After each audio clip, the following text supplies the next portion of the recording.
Tonight, I'm not even elected one term yet. the Democratic debate stage dwindles. Billionaires in wine caves should not pick the next president. I am literally the only person on this stage who's not a millionaire or a billionaire. As 7 Democrats go after their own. And when we see what their process is, we will know who and how many we want to send over. The impeachment process hits a roadblock in the Republican-led Senate. Prosecutors are getting cold feet. Plus, good news for the burgeoning economy. And they had really unique stories. The history behind the White House ornaments just in time for Christmas. All this and more tonight on Faith Nation.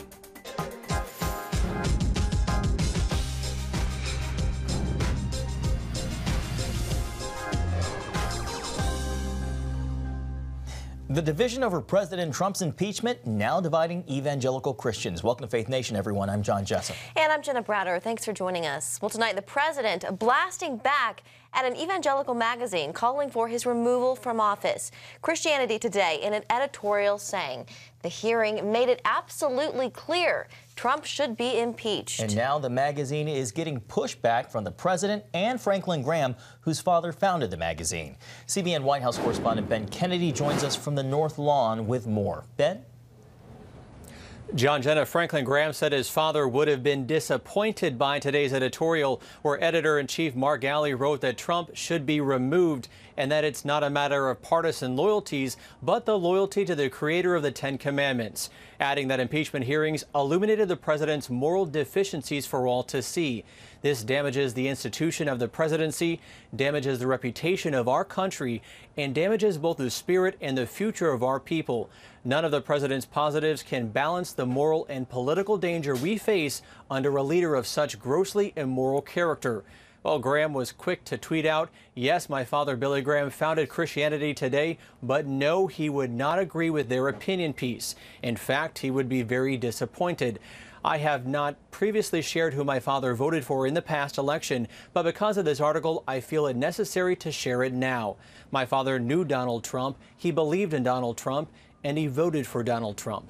The commander-in-chief weighed in, writing, a far-left magazine, a very progressive, as some would call it, which has been doing poorly and hasn't been involved with the Billy Graham family for many years. Christianity Today knows nothing about reading a perfect transcript. President of Faith and Freedom Ralph Reeve called it an insult to the intelligence and good judgment of the faith community, adding that few evangelicals read CT and even fewer care what it says.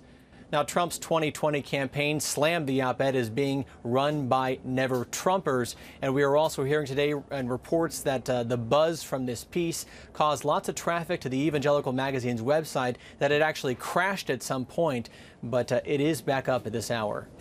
John, Jenna? Thank you, Ben. And joining us now is Franklin Graham, president of Samaritan's Purse and the Billy Graham Evangelistic Association. Franklin, just want to ask you right off the top, what was your initial reaction? Were you surprised when you heard about the editorial? Well, I'm not really surprised, because Christianity Today, the magazine, has been moving to the left for some time.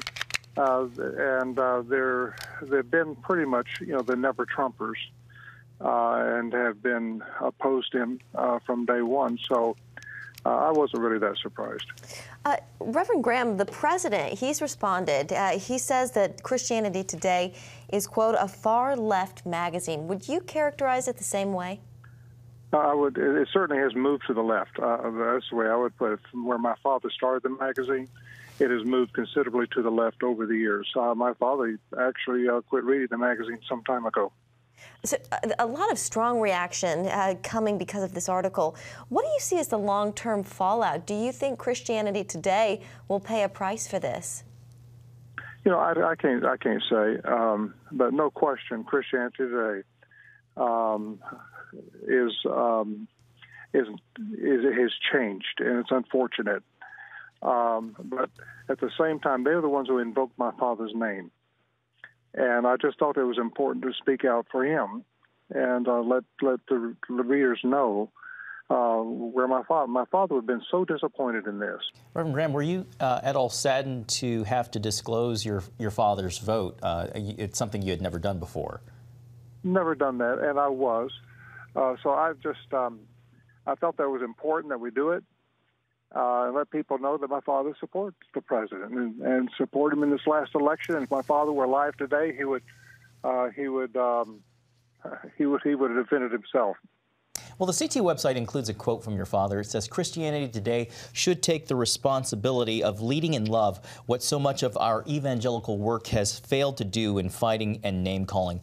Do you think the editorial in any way meets that calling, maybe taking an unpopular stand, or do you think the magazine has lost its moorings?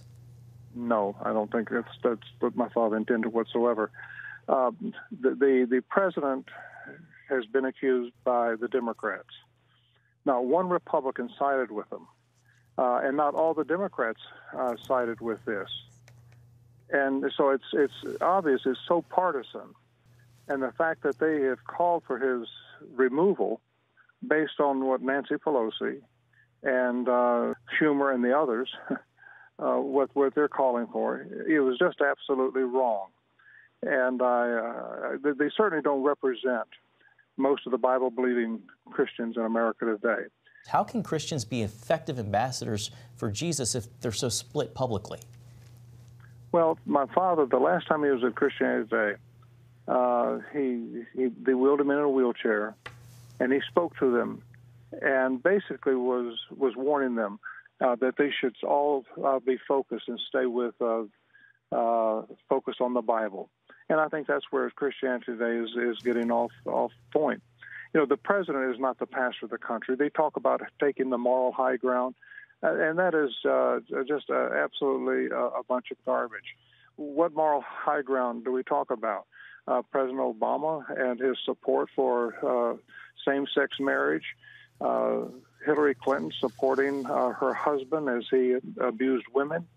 I mean, where's the moral high ground here? And for them, for Christianity today, to try to claim that they have the moral high ground is just wrong. Reverend Franklin Graham, it's good to talk to you today, and thank you for hopping on a phone call with us.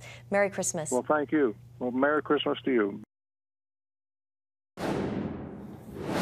Well, last night was another debate night for the 2020 Democrats, and it was a pretty substantive debate with more fire than we've seen in past debates. Here's Jennifer Wishon. The latest face-off came one day after the historic vote in the House to impeach President Trump, a subject addressed right out of the gate. What conservatives, I think, understand is that we cannot have a president with that temperament who is dishonoring the presidency of the United States. With the timing of the PBS NewsHour Politico debate just weeks before the Iowa caucuses, candidates appeared to distinguish themselves and diminish their opponents. The mayor just recently had a fundraiser that was held in a wine cave full of crystals and served $900 a bottle wine. Think about who comes to that. Billionaires in wine caves should not pick the next president. According to Forbes magazine, I am literally the only person on this stage who's not a millionaire or a billionaire. So if this is important. This is the problem with issuing purity tests you cannot yourself pass. Sanders, a Jew who lived in Israel as a child, called Prime Minister Benjamin Netanyahu a racist and criticized U.S. policy towards the Jewish state. But what U.S. foreign policy must be about is not just being pro-Israel. We must be pro-Palestinian as well. Speaking in Singapore this week, President Obama said the world would be a better place if more women were in charge and suggested many of the world's problems stem from old people, usually old men, not getting out of the way. I'm going to guess that President Obama did not clear that remark through your campaign. I'm going to guess he wasn't talking about me either. Okay. Number one. Look, I'm running because I've been around. On my experience. With experience, hopefully, comes judgment and a little bit of wisdom. And amid new reporting critical of Obama's handling of the Afghanistan war, Biden firmly diverged from his former boss. I'm the guy from the beginning who argued that it was a big, big mistake to surge forces to Afghanistan, period. Biden remains the frontrunner. If elected, he would be 82 at the end of his first term and was asked if he's committed to seeking a second term. No, I'm not willing to commit one way or another. Here's the deal. I'm not even elected one term yet, and let's see where we are. Let's see what happens. And in this season of Christmas, candidates were asked to either seek forgiveness or offer a gift. We have to bring people with us and not shut them out. That is the gift we can give America in this election. Democrats will debate 4 more times between now and the end of February, face-offs all located in early voting states. Jennifer Wishon, CBN News. All right, thank you, Jennifer. House Speaker Nancy Pelosi has invited President Trump to deliver the State of the Union to Congress and the American people on February 4th. The invitation comes as House Democrats are employing a new strategy for impeachment, temporarily holding the 2 articles back in the House with the goal of getting assurances of the trial in the Republican-controlled Senate. Our CBN News Capitol Hill correspondent Abigail Robertson brings us the latest. The Senate is preparing for an impeachment trial in the new year, but an unexpected twist could put those plans on hold. After getting the votes, House Speaker Nancy Pelosi is waiting to confirm if and when she will turn the articles over. Clearly, do you understand? When we see what their process is, we will know who and how many we want to send over. Pelosi claims she wants to ensure there will be a fair process in the Senate, but Senate Majority Leader Mitch McConnell suspects another motive for the hesitation. It looks like the prosecutors are getting cold feet in front of the entire country and second-guessing whether they even want to go to trial. President Trump accused Pelosi on Twitter of being afraid to present it to the Senate. Senate Democrats want 4 witnesses to come forward: Mick Mulvaney, Robert Blair, John Bolton, and Michael Duffy, witnesses the White House blocked from testifying in the House. We ask, is the president's case so weak that none of the president's men can defend him under oath? But McConnell prefers no witnesses and hopes to move quickly, acquitting President Trump. This particular House of Representatives has let its partisan rage at this particular president create a toxic new precedent that will echo well into the future. McConnell warned Democrats Thursday this strategy won't work. With both the House and Senate adjourned for the year, there will be no movement on the articles until at least January. Reporting from Capitol Hill, Abigail Robertson, CBN News.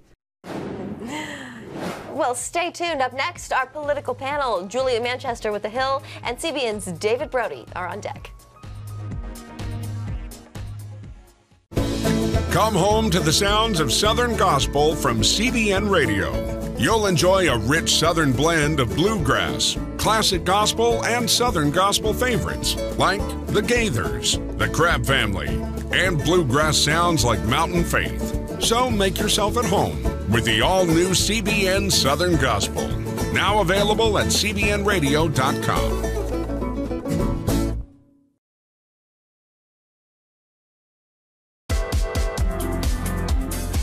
Meet the pastors who are preaching the gospel in a fresh, fearless way.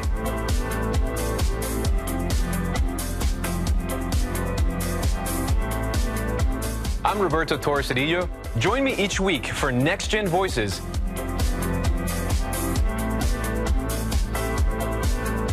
And watch God transform a generation.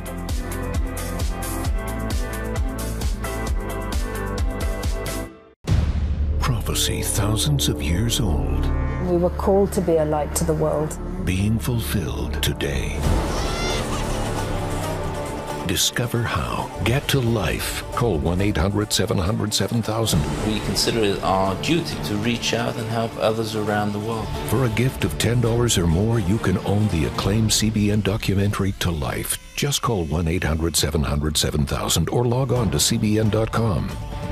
To treat a human, no matter what he is, which religious he has, which color he is.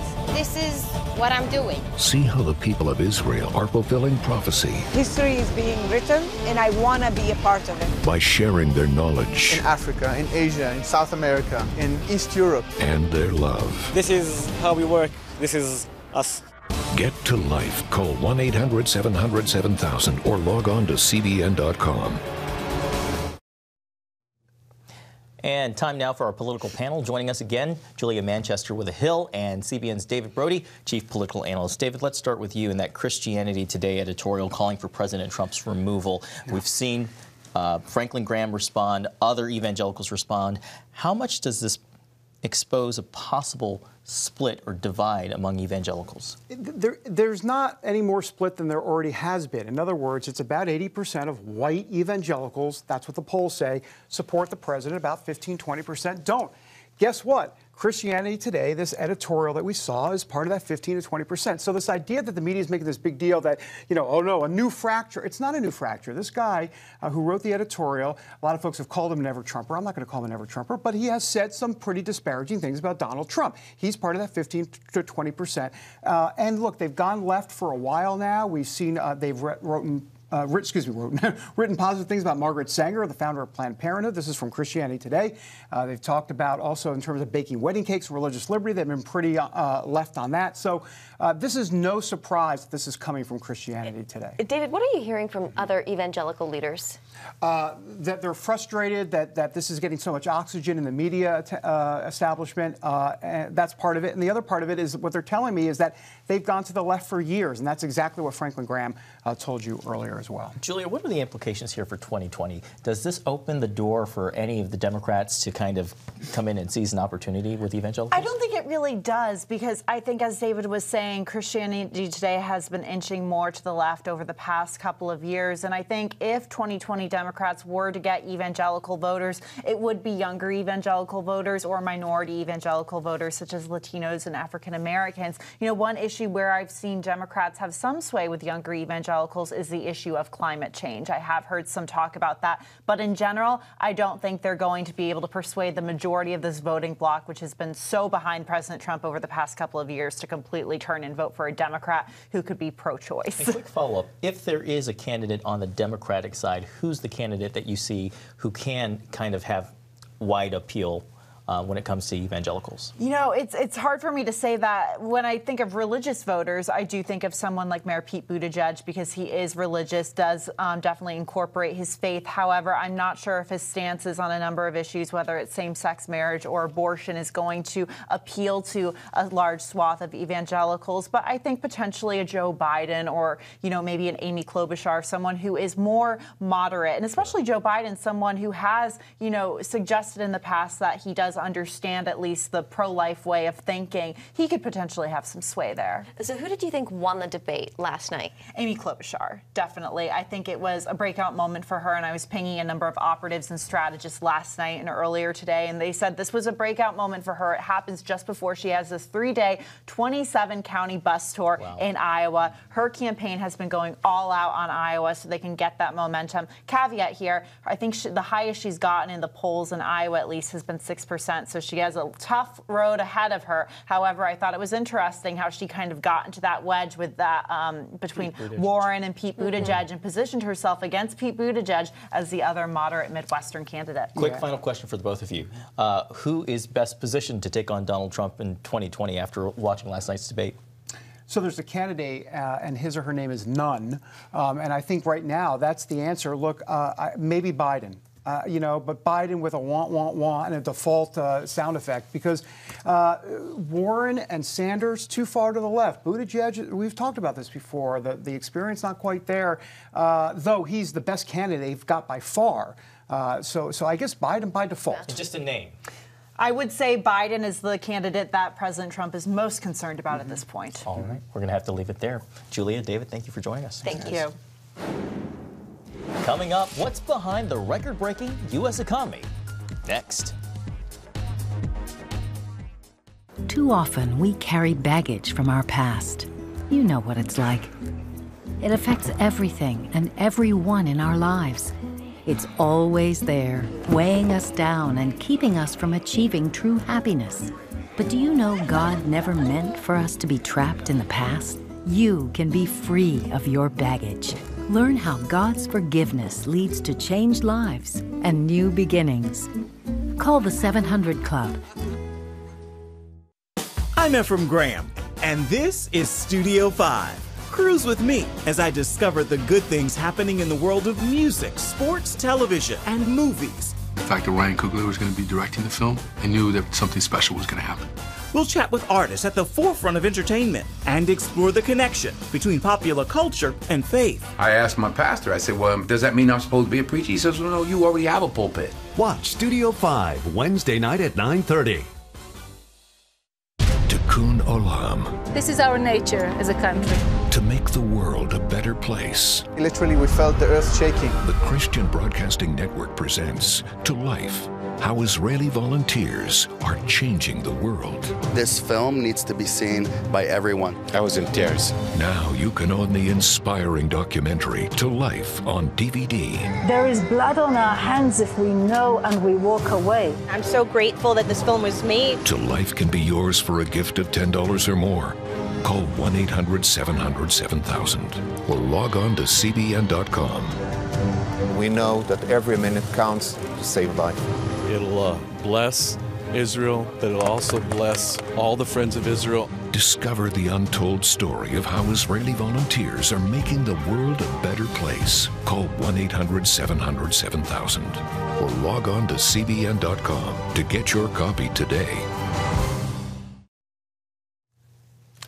Welcome back. Well, tonight the U.S. economy is racking up major wins. A few months ago, a yield curve had a lot of people worried about the future of the economy. But the latest curve numbers actually signal a more robust economy ahead. Now easing those fears of recession as we close out 2019 with the gross domestic product increasing at a rate of 2.1% in the third quarter. Meanwhile, positive steps in a possible trade deal with China and a major North American trade deal, the USMCA, moves to the Senate for approval. Stephen, it's great to see you again. Good to see you guys. By the way, this is great. You have your red dress on and I have my green tie. We're perfect for Christmas. Christmas spirit, and I'm left out here in the orange. Well, Steve, as we close out this year, how would you characterize the state of the economy and where things stand? Hard to think of a time in my lifetime when the economy and the stock market have been better. I mean, think about, we have the lowest unemployment rate in 50 years, the lowest inflation rate in 50 years, the lowest interest rates in 50 years. We've got rising wages. We have the stock market keeps hitting all-time highs. It's just a beautiful thing. Things are going wonderful. This is a great time to be an American. It's a great time to be in America and just really see this prosperity that's really hitting every income group, every race, women and men. I mean, it's a beautiful thing. How do the ongoing talks with China over a trade deal, how do they potentially affect this bill? Oh, it's been really, look, Trump had a great week last week because he got both the U.S., Canada, Mexico trade agreement on Tuesday, and then on Thursday he announced he's got this blockbuster trade deal with China. I mean, that's a pretty good week for a president. I think it's going to cause, our manufacturing has been weak and a little soft the last 9 months. We're already starting to see some signs of a recovery in manufacturing, which was the only weak area of the economy. So this is really bodes well for 2020. Stephen, I think we could see 3% growth in 20. Stephen, but we're just talking about phase one of the talks. Right. Is there potential that it could hit some snags? Because these trade talks have been going on for quite some time. Yeah, and they're going to keep going on for some time. I mean, this could last years, if not decades. I mean, this is what I've called on this show many times, the epic battle of our time between the two largest economies in the world, U.S. and China.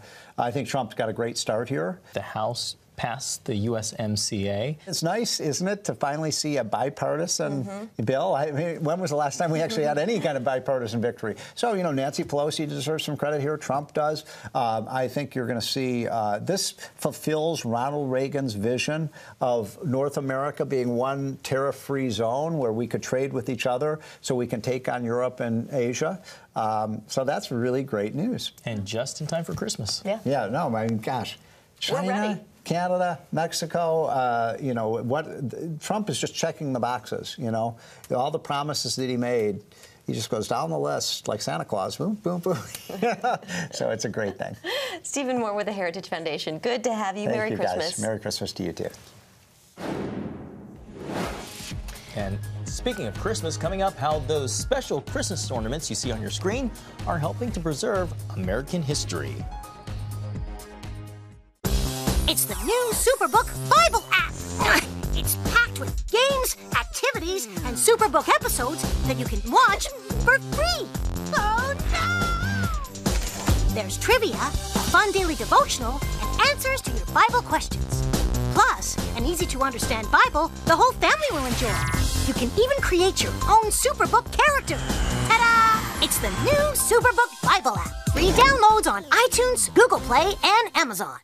From Washington, D.C., uncompromising stories, interviews, and analysis from veteran journalists David Brody. Escalating fight. Jenna Browder. Chose his words carefully. Ben Kennedy. Plan to join him. And Amber Strong. For impeachment grows a little bit louder. Bringing you the political news that matters. We get out and tell the story of the progress that we're making in this country. Watch Faith Nation, weeknights at 6 on the CBN News Channel. We will move the American embassy to the eternal capital of the Jewish people, Jerusalem. As the nations rage, you can stand with Israel. History is being written, and I want to be a part of it. Call 1-800-700-7000 and get to life. This is our nature as a country. Discover the untold story of how Israeli volunteers are changing the world. We consider it our duty to reach out and help others around the world. For a gift of $10 or more, you can own the acclaimed CBN documentary To Life. To treat a human, no matter what he is, which religious he has, which color he is, this is what I'm doing. Support Israel in their time of need. Get to Life, now available on DVD. Call 1-800-700-7000 or log on to cbn.com. And I wish that other people throughout the world could see this side of Israel. Finally tonight, keeping the White House up to museum standards requires keen attention and plenty of funding. And that need also demands private funding. And this year, Americans are helping in a creative way. Jennifer Wishon explains. The White House is home to priceless works of art, irreplaceable pieces of American history. And this Christmas, Americans across the country are helping to preserve it just by decorating their trees. So you can hang on your tree at home an ornament that actually has a crushed stone from the same stone that the White House is built of. Wow, that is really special. Since 1981, the White House Historical Association has produced a yearly Christmas ornament. Each one tells a different story about our presidents and their time in the White House. We've had 45 American presidents and their families. Only 44, of course, have lived in the White House. George Washington selected the piece of land and the young Irish architect to build it, but he never lived in the White House. But all of them have rich, wonderful stories that have contributed something to our country and making it the great country that it is. People often seek ornaments for modern-day presidents, but they'll have to wait. People come in and they'll want to buy the Bush ornament or the Obama ornament or the Trump ornament. And we don't have those ornaments. We say, come back in 10 or 15 years. The collection began with George Washington and is up to Dwight Eisenhower, the first commander-in-chief to use a helicopter for presidential travel. Proceeds from the ornaments go towards preserving the White House, one of America's most prized jewels. I'm Jennifer Wishon at the White House, wishing you a very Merry Christmas. Thanks, Jennifer. Those are great Christmas ideas. Yeah, Christmas gift ideas. Beautiful. The White House at Christmas is so nice. Merry Christmas.